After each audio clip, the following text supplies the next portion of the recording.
Parmi les succès de l'été, et là je ne parle pas de littérature, il y a un certain nombre de sports, dont un. Il y a beaucoup de choses, oui. C'est le Parisien qui titre sur les 10 succès de l'été. Alors vous avez le paddle.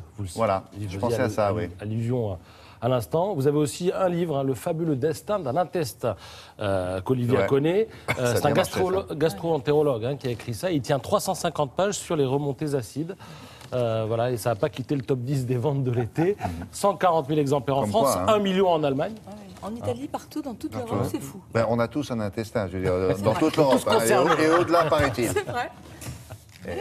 Non, mais c'est une information importante. Il faut avoir envie de rester 5 heures sur son intestin. Et je me demande si on le déguste pas, ce livre, chapitre par chapitre, comme ça, on en prend un ou deux, il me semble. Hein. Oui, si on prend tout en même temps. Oui, parce que là, c'est peut-être indigène. Alors, parmi les succès de l'été, vous avez aussi le musée des Confluences à Lyon. 640 000 visiteurs en 8 mois, dont 140 000 cet été. Et alors, la bonne nouvelle, c'est qu'un tiers des visiteurs a moins de 25 ans. Alors, le musée des Confluences fait également la une de connaissance des arts. C'est un peu comme la Fondation Vuitton. Hein. L'œuvre d'art, c'est d'abord le bâtiment. Regardez, c'est un cabinet d'architecture autrichien qui a imaginé ce bâtiment qui a coûté 330 millions d'euros. Et à l'intérieur, on trouve tout un tas de collections, notamment celle de l'ancien muséum de Lyon, mais aussi des expositions nouvelles. Alors, vous allez voir un masque du théâtre No.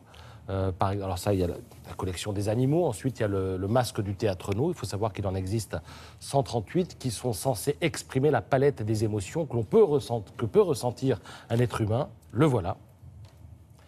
Et puis, vous avez tout un tas d'expos aussi qui font allusion au progrès technique. Et là, vous allez voir une innovation qui n'a pas eu de succès à l'époque. Vous savez ce que c'est ? Un toaster. Non, c'est la Magie Crêpe. Ça date de 1970. C'était une sorte de photocopieuse pour crêpes, imaginée par la marque Seb. Et à l'époque, non, elle n'a pas trouvé son public à l'époque, donc aujourd'hui elle a fini au musée.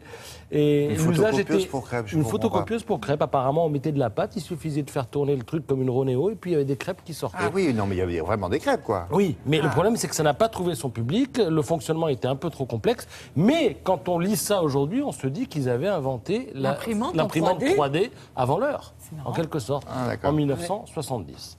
Alors, parmi les 10 succès de l'été, vous avez aussi les Mignons. Les petites créatures jaunes en salopette bleue ont réuni 6 millions de spectateurs. Wow. Je rappelle que ça a été co-réalisé par un Français, Cocorico, il s'appelle Pierre Coffin. Ça fait donc 6 millions mieux que les dinosaures de Jurassic World, qui étaient à 5 millions d'eux, et ça a déjà rapporté, tenez-vous bien, 1 milliard de dollars aux États-Unis. 1 milliard de dollars, alors que le budget du film n'était que, si je puis dire, de 74 millions de dollars. Jackpot, ça. C'est bien joué. Ça commence à être très mignon. Non, mais les Américains, c'est le seul mot français qu'ils comprennent. Hein. Mignon, maintenant. Oh, mignon. Mignon. Oh, mignon. Et alors, évidemment, c'est tellement mignon qu'on a pensé à tous les produits dérivés. Donc, vous avez la BD, vous avez aujourd'hui le guide des mignons. Tout cela est en vente, là c'est aux éditions Glénat. Et alors, ne figure pas au top 10 du Parisien, mais vaut quand même le détour, l'Expo Canaletto à Aix-en-Provence. Vous savez que l'hôtel Caumont à Aix-en-Provence a été restauré, rouvert en mai dernier, et expose donc le maître du 18e avec une découverte de ses tableaux anglais. Alors pourquoi tableaux anglais ? Eh bien tout simplement parce que il faut lire l'Humanité ce matin pour comprendre. Il faut savoir qu'à l'époque, très vite, les œuvres de Canaletto ont fait l'objet d'un commerce essentiellement destiné aux Britanniques.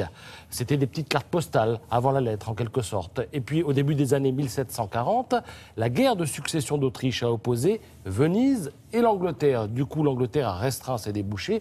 Moins de touristes, moins de clients. Qu'a fait Canaletto ? Eh bien, il a décidé d'aller directement chez ses clients pour peindre pour eux. C'est ainsi qu'il a peint avec le même talent ces élégants petits personnages, les châteaux de l'aristocratie britannique, le pont de Westminster, etc., etc. Si vous voulez en savoir plus sur l'œuvre de Canaletto, lisez également cet autre numéro de Connaissance des Arts.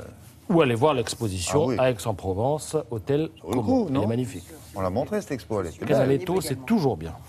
Merci beaucoup.